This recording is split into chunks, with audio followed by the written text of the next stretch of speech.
आमच्या मामांना ना फार शौक होता गाणी ऐकायचा. तर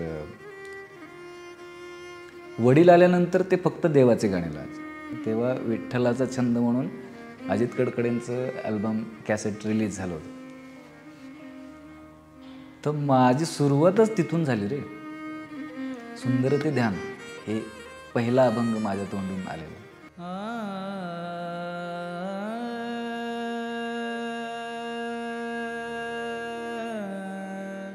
नाही, मी ऐकत होतो, ते लावलेलं होतं, त्याच्यासोबत मी गायचो, खेळत होतो गावातल्या त्या मुलांसोबत मुलींसोबत. लहान असताना तेव्हा खेळायचो काहीतरी, आम्ही संगीत खुर्ची वगैरे असलं काहीतरी खेळायला. तर मी गुणगुणायला लागलो तर ते सुरात होतं. तर माझे आई वडील मावशी आजोबा आमचे सगळे बसले होते असे गप्पा मारत आणि त्यांना कोणीतरी ऐकलं, बहुतेक आमच्या वडिलांनी का आईने ऐकलं. चांगलं गातोय हा, सुरात गातोय एकदम.